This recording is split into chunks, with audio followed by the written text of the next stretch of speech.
Ken, thank you so much for being with us on Boardroom Buzz. Great to be here with you. So I know you're very well read.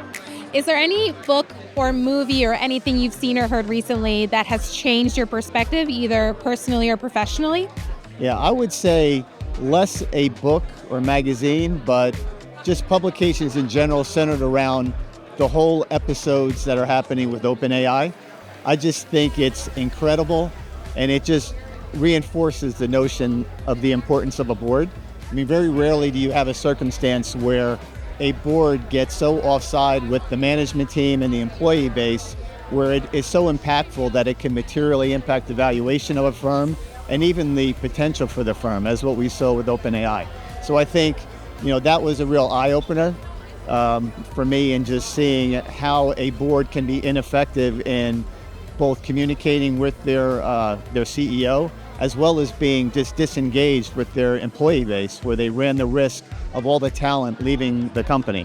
And we had an opportunity to have a session earlier that was sponsored by NACD New Jersey Chapter around talent, and that just reinforced it as well, the importance of a board understanding the culture, the talent within an organization. There's a lot going on in the business and regulatory landscape. What do you think is the number one issue that directors need to be aware of to enhance the way that they oversee management teams? I mean, there is so much out there for a board to be focused on. I would say, of all the things, the one issue that really crosses across all those, both macro, regulatory, is what's happening with Gen AI. I think that's the most important thing that board members really need to get smart about. I think it's, your prototypical board member is probably coming from a former C-suite role, so they may have had an indirect involvement in technology in some way, but it's going to take a lot of learning for board members to stay current with what's happening, the fast pace of technological change, as well as specifically OpenAI, the regulatory implications of it, how you set up guardrails around overseeing it. There's just so much there for a board member to be focused on now. And what's your advice for aspiring board directors? Be a consistent learner and a constant learner. I think, and I would say that for everyone. I tell my kids the same thing.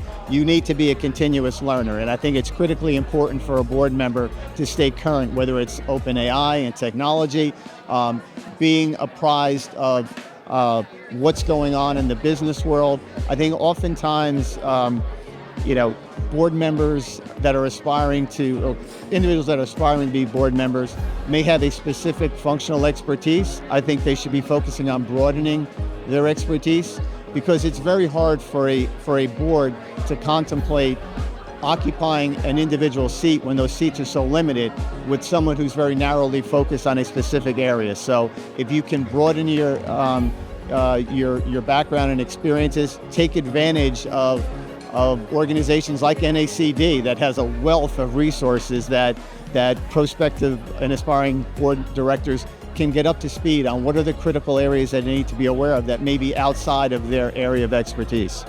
That's really great advice. Well, thank you so much for joining us on Boardroom Buzz. Thank you. It was great. Thanks, Julie.